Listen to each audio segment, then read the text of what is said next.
Movie की शुरुआत में हमें दिखाया जाता है कि एक लड़की कार से कहीं जा रही है। वो देखती है कि एक कार लगातार उसका पीछा कर रही है, तो वो लड़की डर जाती है और वो एक गैस स्टेशन पर कार रोककर हेल्प मांगने की कोशिश करती है, मगर बेचारी को कोई भी हेल्प नहीं मिलती। फिर जो कार लड़की को फॉलो कर रही थी उसमें से एक मिस्टीरियस आदमी बाहर निकल कर आता है, तो वो लड़की डर के खुले में भागने लगती है और वो आदमी टॉर्च लेकर उस लड़की को फॉलो करता है। मगर तभी लड़की को रोड पर एक ट्रक आता हुआ दिखता है, तो वो दौड़कर ट्रक के सामने खड़ी हो जाती है, जिससे वो पीछा कर रहे आदमी से बच जाती है। इसके बाद हमें बेकर्सफील्ड में डेप्यूटी शेरिफ जो डिगन दिखाया जाता है, जहां उसका सुपीरियर जो को लॉस एंजलिस भेज रहा है वहां से कुछ एविडेंस कलेक्ट करने हैं रीसेंट मर्डर से रिलेटेड। फिर जब जो अपने घर से निकल रहा होता है तो उसे एक डॉगी दिखाई देता है जो कि जो को घूर कर देख रहा होता है। तो जो स्माइल करके कहता है, ओ अब क्यों आए हो तुम तो एक हफ्ते पहले घर छोड़ के भाग गए थे ना। तो वो डॉगी जो के पास आ जाता है, तो जो समझ जाता है और वो कहता है, तो तुम्हें बाहर खाना नहीं मिला। और फिर जो डॉगी को कुछ खाने को देकर लॉस एंजलिस के लिए निकल जाता है। और फिर लॉस एंजलिस पहुंचकर जो यहाँ की फॉरेंसिक यूनिट जाता है, जहाँ एक लेडी जो को पेपर देकर कहती है कि मैं तुम्हें ये एविडेंस बिना किसी हायर अथॉरिटीज के सिग्नेचर के ले जाने नहीं दे सकती। इसके बाद जो एक ऑफिसर के पास सिग्नेचर के लिए जाता है और ये ऑफिसर जो का पुराना दोस्त था जिसका नाम कार्ल है। कार्ल कहता है कि buddy you are not leaving until tomorrow, क्योंकि तुम काफी टाइम बाद लॉस एंजलिस आए हो, अपने पुराने दोस्तों से मिल लो। तो बाहर जो एक आदमी से मिलकर कहता है कि रॉबर्ट कैसे हो। तो वो आदमी स्टाइल से बोलता है, रॉबर्ट नहीं सार्जेंट रॉबर्ट कहो। और फिर ये स्माइल करते हैं। बाहर जाते वक्त जो एक और पुराना दोस्त मिलता है जो कहता है कि जो तुम अभी तक जिंदा हो। जो भी हंसकर कह देता है कि मैं इतनी आसानी से नहीं मरने वाला। इसके बाद जब जो कॉफी पी रहा होता है तब लॉस एंजलिस पुलिस डिपार्टमेंट का डिटेक्टिव जिमी बैक्स्टर जो से मिलकर कहता है, ओ तो तुम हो जो डेकन, तुम्हारा लेजेंड लॉस एंजलिस डिपार्टमेंट में बहुत फेमस है। क्या तुम मेरे साथ एक इंसिडेंट वाली जगह चलोगे? तुम मुझे कुछ टिप्स भी दे देना। इसके बाद हमें एक जगह काफी सारी पुलिस कार दिखाई जाती हैं और वहां पर जिमी की टीम और जो भी आ जाते हैं। फिर ये लोग उस अपार्टमेंट जाते हैं जहां एक मर्डर हुआ है। इसके बाद रूम की जांच की जाती है तो उन्हें फर्श पे खून के निशान मिल जाते हैं। जिमी सोचता है कि लड़की इस जगह मारी गई, मगर बॉडी इस जगह के बजाय बेड पर क्यों है? ऐसा कौन करेगा कि मर्डर करने के बाद बॉडी जमीन से उठाकर बेड पर डाल देगा।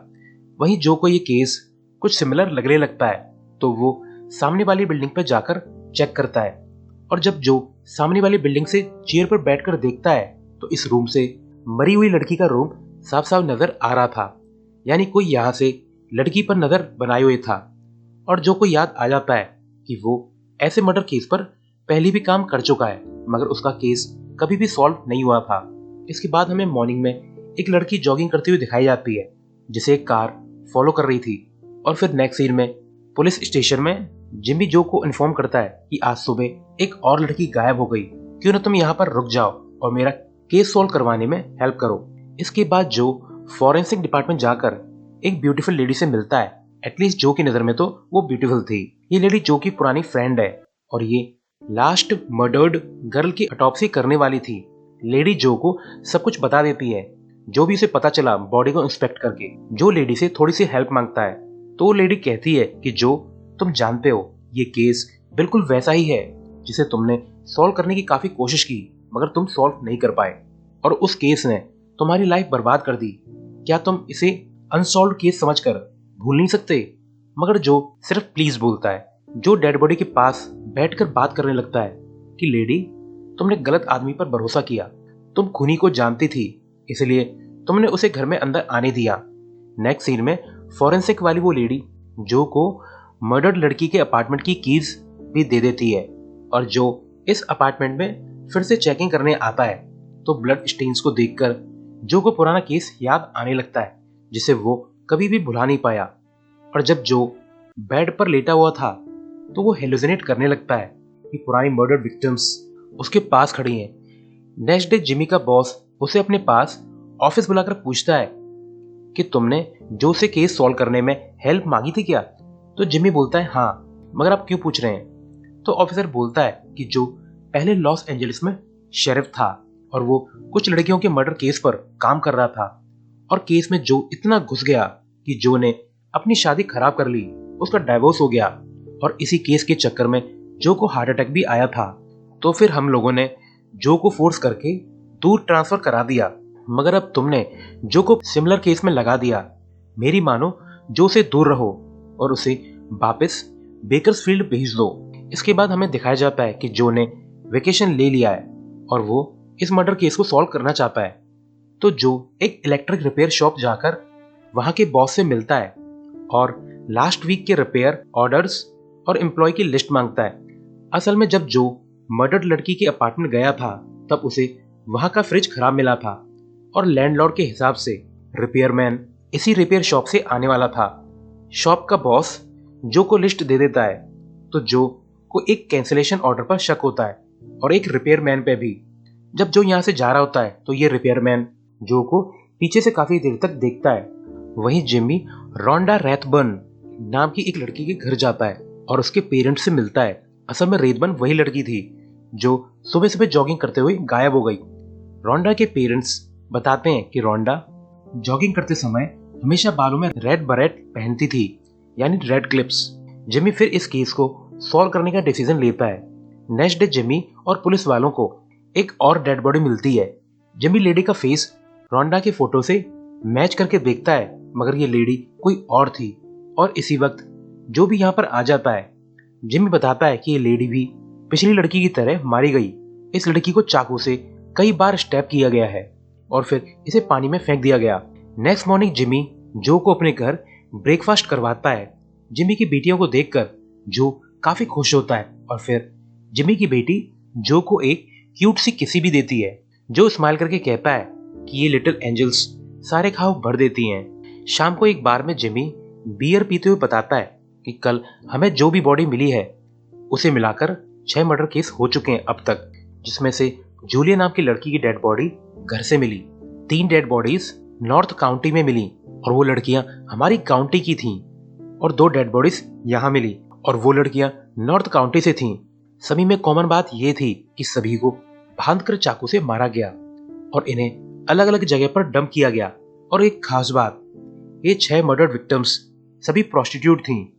जो कहता है कि इसका मतलब मर्डरर के पास एक अच्छे माइलेज की कार भी होगी, क्योंकि मर्डर करके दूसरी काउंटी जाकर बॉडीज डंप करना नॉर्मल बात नहीं है। शायद किलर को ड्राइव करने का शौक है। लास्ट में जिमी पूछता है कि जो तुम इस केस में इतनी दिलचस्पी क्यों ले रहे हो?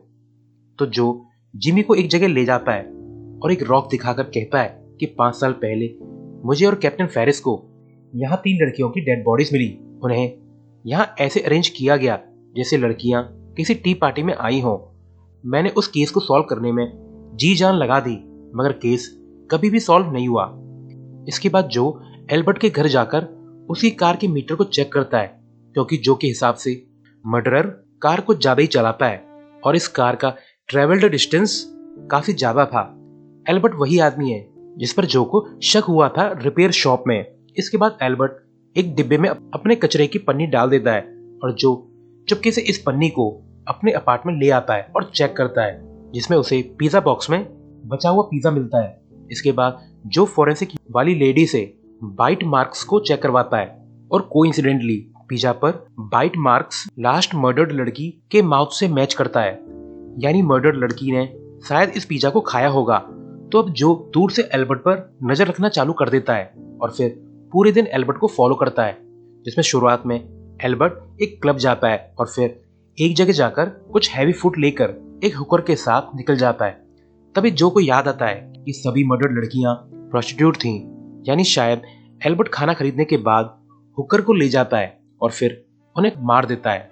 असल में जो अपने आप को कन्विंस करना चाहता है कि एल्बर्ट ही मर्डरर है, और ऐसे ही एल्बर्ट को फॉलो करते करते जो देखता है कि एल्बर्ट हाईवे पर अपनी गाड़ी रोक के खड़ा है काफी देर से।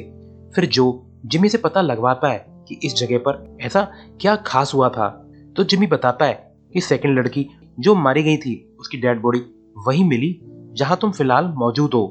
तो पुलिस वाले एल्बर्ट के घर जाकर उसे उठा लेते हैं और एक रूम में एल्बर्ट से पूछताछ होती है। जिमी एल्बर्ट को सभी मर्डर्ड लड़कियों के फोटोज दिखाता है, तो एल्बर्ट इन फोटोज को देखकर काफी खुश होता है, जैसे कोई आर्टिस्ट अपनी फेमस आर्ट को देखकर प्राउड फील कर रहा हो। एल्बर्ट फोटो देखकर मर्डरर के काम की तारीफ करता है, जिससे जो को गुस्सा आ जाता है और वो एल्बर्ट को पीटने लगता है, मगर बाकी लोग जो को रोक लेते हैं। और वैसे भी इनके पास एल्बर्ट के खिलाफ कोई एविडेंस नहीं था, तो इन्हें एल्बर्ट को छोड़ना पड़ता है। फिर पुलिस स्टेशन में टीना नाम की लड़की को बुलाया जाता है। असल में टीना वही लड़की है जो मूवी की शुरुआत में मर्डरर से बच के भाग गई थी। टीना को काफी सारे मर्डरर सस्पेक्ट की फोटो दिखाई जाती है कि इनमें से तुम्हारा पीछा कौन कर रहा था, और इन्हीं फोटो में टीना की नजर एल्बर्ट पर आकर रुकती है और वो एल्बर्ट को पर्सनली देखने की डिमांड करती है, क्योंकि उसे लगता है कि शायद यही वो आदमी है जो उसका पीछा कर रहा था। मगर पुलिस वाले शायद वाली सिचुएशन पर कोई एक्शन नहीं ले सकते थे। असल में एल्बर्ट की क्रीपी पर्सनैलिटी की वजह से सभी को उस पर डाउट है। इसके बाद जिमी को कैप्टन फेरिस अपने ऑफिस बुलाता है और बताता है कि तुम्हारे पास सिर्फ 2 दिन है इस केस को सॉल्व करने के लिए, उसके बाद ये केस एफबीआई वाले हैंडल करेंगे। जिमी बताता है कि हमारे पास प्राइम सस्पेक्ट है, तो कैप्टन कहता है एल्बर्ट, उसे तो हम जानते हैं। 8 साल पहले एक मर्डर केस में एल्बर्ट ने कन्फेस किया था कि उसने मर्डर किया है। उसने मर्डर की सारी डिटेल भी बताई थी, मगर पुलिस उसे पकड़ नहीं पाई, क्योंकि मर्डर के टाइम इंसिडेंट वाली जगह से एल्बर्ट 10 मील दूर था, और कोई 10 मील दूर से मर्डर कैसे कर सकता है। वो पुलिस के साथ खेल सा खेलता है, शायद एल्बर्ट की खिसकी हुई है, और पुलिस ने उसे एक क्राइम फैन और झूठा आदमी समझकर छोड़ दिया था। तुम एल्बर्ट पर ज्यादा ध्यान मत दो, वो तो बस एक क्रीप है। जिमी जो से आकर बताता है कि 2 दिन बाद केस एफबीआई को सौंप दिया जाएगा, तो जो कहता है कि इसका मतलब हमें एल्बर्ट के घर की तलाशी लेनी होगी, वो भी इल्लीगली, जिसके लिए जिमी मान जाता है। असल में जो काफी डेस्परेट है इस केस को सॉल्व करने के लिए, और वो बिना किसी पुख्ता सबूत के एल्बर्ट को खूनी समझ रहा है। फिर ये लोग एल्बर्ट के घर के बाहर जाते हैं, और जब एल्बर्ट घर से बाहर कहीं जा रहा था, तो जो एल्बर्ट के घर की तलाशी लेने जाता है, मगर उसे घर में कुछ भी एविडेंस जैसा नहीं मिलता। मगर जब जो यहाँ से जा रहा था, तो उसे जमीन पर एक हिडन पैडलॉक मिलता है, और उसके अंदर जो को पुरानी न्यूज़पेपर की कटिंग्स मिलती हैं, जिसमें मर्डर्ड गर्ल्स की न्यूज थी। और इन्हें देखकर लगता है कि जैसे एल्बर्ट ने इन कटिंग्स को एज अ अचीवमेंट अपने पास रखा हुआ है। और इसी वक्त एक बार से एल्बर्ट पुलिस को कॉल करके कहता है कि मेरे घर चोर घुस आया है, और फिर एल्बर्ट के घर पुलिस आ जाती है और घर की तलाशी लेती है, मगर उन्हें घर में कोई भी नहीं मिलता। असल में पुलिस सायरन को सुनकर जो बिल्डिंग के रूफ पर चढ़ गया था। वहीं घर के बाहर से एल्बर्ट जूस पीता हुआ ये सब देख रहा होता है और काफी इंजॉय कर रहा होता है, जैसे कोई मस्त एंटरटेनमेंट शो चल रहा हो। जिमी जो से पूछता है कि घर में कोई रेड बरेट मिला था क्या। रोंडा रेथबर्न ने किडनैप होने से पहले रेड बरेट पहन रखा था, इसलिए जो कहता है कि मुझे टाइम नहीं मिला क्योंकि वहां पर पुलिस आ गई थी। रात को जब जो एक शॉप से कॉफी लेने गया था, तब जिमी पे फोन से अपनी वाइफ को कॉल कर रहा था, और इसी वक्त एल्बर्ट पीछे से आकर बू करके जिमी को डरा देता है, जिससे जिमी की सनक जाती है और वो एल्बर्ट पर गन पॉइंट कर देता है और एल्बर्ट को कोने में ले जाकर रोंडा की पिक्चर दिखाकर पूछता है कि ये लड़की कहां पर है। एल्बर्ट स्माइल करके कहता है कि मैं तुम्हें उस जगह तक ले चलूंगा, और फिर एल्बर्ट अपनी कार निकालकर जिमी को अपने साथ ले जाता है, और जो भी इन्हें जाते हुए देख लेता है, और वो भी कार से इनका पीछा करने लगता है। एल्बर्ट कार को शहर से काफी दूर ले जाता है, एक वीरान जगह पर, और फिर कार से उतरकर एल्बर्ट जिमी को एक जगह पर खड़ा करवा देता है और कहता है कि अब हेलो रोंडा कह सकते हो। यानी एल्बर्ट ने रोंडा को यहीं पर गाड़ दिया है। फिर एल्बर्ट जिमी को एक शॉवल दे देता है गड्ढा खोदने के लिए। इसके बाद जिमी गड्ढा खोदना शुरू कर देता है, और एल्बर्ट मजे से जिमी को देखकर काफी इंजॉय कर रहा था। और जब जिमी ने आधा गड्ढा खोद दिया था, तब एल्बर्ट कहता है ओह मुझे याद आया कि रोंडा यहाँ नहीं है, वो तो दूसरी जगह है। और फिर बेचारा जिमी दूसरी जगह गड्ढा खोदने लग जाता है। मगर तभी थोड़ी देर बाद एल्बर्ट फिर से कहता है कि रोंडा यहाँ भी नहीं है। असल में एल्बर्ट तो बस मजे ले रहा है, वो जिमी के दिमाग से खेल रहा था। एल्बर्ट फिर कहता है कि जिमी तुम्हें पता है मैंने तुम्हारी फैमिली पिक्चर देखी है, तुम्हारी वाइफ और बेटियां बहुत प्यारी हैं, और शायद किसी दिन उन्हें कुछ हो जाएगा और तुम उन्हें प्रोटेक्ट भी नहीं कर पाओगे। और ऐसा सुनकर जिमी की सनक जाती है और वो बिना कुछ सोचे समझे उस सोवल से एल्बर्ट को टर्न कर देता है। अब एल्बर्ट को जमीन पर पड़ा देखकर जिमी की हवा टाइट हो जाती है, क्योंकि एल्बर्ट तो एक ही हिट में मारा जा चुका था। अब जिमी काफी परेशान है कि ये मैंने क्या कर दिया, क्योंकि अभी तक ये प्रूव नहीं हुआ था कि एल्बर्ट ही किलर है और वो अभी तक सभी की नजरों में इनोसेंट था। जो भी यहाँ पर आ जाता है और एल्बर्ट की बॉडी देखकर जो को अपना पास्ट याद आ जाता है। कुछ साल पहले जो एक केस पर काम कर रहा था और जो की टीम को जंगल में 2 लड़कियों की डेड बॉडी मिली, मगर असल में 3 डेड बॉडीज होनी चाहिए थी। मगर तभी पीछे से कुछ आवाज आती है, तो जो को लगता है कि मर्डर यहाँ पर वापस आया है और जो बिना सोचे समझे शूट कर देता है। मगर असल में वहां पर वो थर्ड लड़की थी जिसे ये ढूंढ रहे थे, और फिर जो से एक इनोसेंट का खून हो गया। अब जो कि फ्रेंड्स उसे बर्बाद होता हुआ नहीं देख सकते थे, तो थर्ड लड़की को भी बाकी 2 लड़कियों के साथ रखकर शो किया गया था कि सीरियल किलर ने 2 नहीं बल्कि 3 लड़कियों को मारा था। और फॉरेंसिक वाली लेडी फॉरेंसिक रिपोर्ट में थर्ड लड़की की डेथ कॉज बाकी लड़कियों की तरह नाइफ वाउंड ही शो करती है। और इस तरह जो के दोस्तों ने वो क्राइम सीन कवर करके जो को बचा लिया था। और अब अपने पास्ट जैसा इंसिडेंट सामने होता हुआ देखकर जो भी डिसाइड करता है कि वो जिमी को प्रोटेक्ट करेगा और क्राइम सीन को कवर अप करेगा।